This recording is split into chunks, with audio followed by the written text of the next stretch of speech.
तर राम राम पब्लिक. सकाळी सकाळी कुठं जातो तर आपण जातो डायरेक्ट गाडी भरायला, कारण की आपलं कामच ते राहतं ना. आज आपली गाडी तर लवकरच भरली होती. मग काय लखमापूर पाट्यावरून जसं निघालो डायरेक्ट शिंदवडच्या दिशेने, मग काय आलो पुढं आम्ही डायरेक्ट शिंदवडमध्ये वावरलो. मग काय शिंदवडच्या व्ह्यूचा पण आनंद घेतला.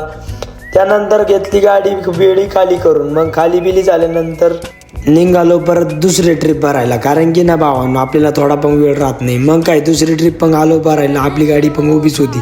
त्यात दुसरी ट्रिप भरली. दुसरी ट्रिप आपण चाललो कुठं खाली करायला, तर दुसरी ट्रिप आपण चाललो मातेरवाडीला खाली करायला. मग काय भावांनो गाडी बिडी घेतली खाली करून आणि मग परत आलो आपण तिसरी ट्रिप भरायला. आता तिसरी ट्रिप तर भरली, पण आपल्याला ती पण खाली करायला जायची होती. मग काय आपण ती आज न मिळुसक्याच्या पुढं जा ओझे गावापाशीच खाली करणार होतो. मग काय खराब रस्त्याच्या खड्ड्यांचा सामना करता आपण निघालो डायरेक्ट गाडी खाली करायला. मग गाडी बिडी खाली करून घेतली आणि निघालो परत आपण फाट्याकन. तेवढ्यात आपल्याला फोन आला का म्हण नवीनच एक गाडा बनवला आहे, तेवढा फक्त आणून द्यायचा होता. तो कोणाचा होता? तो डायरेक्ट होता बंटी शेटचा. मग काय बंटी शेटला तेवढा गाडा आणून दिला आणि तो गाडा सेट पण गेला. मग सेट बीट झाल्यानंतर बंटी शेट म्हणे चला पाणीपुरी खाऊ घालतो. मग काय एकदम क्वालिटी पाणीपुरी मस्तपैकी खाऊन घेतली. आता भेटूया उद्याच्या ब्लॉगला.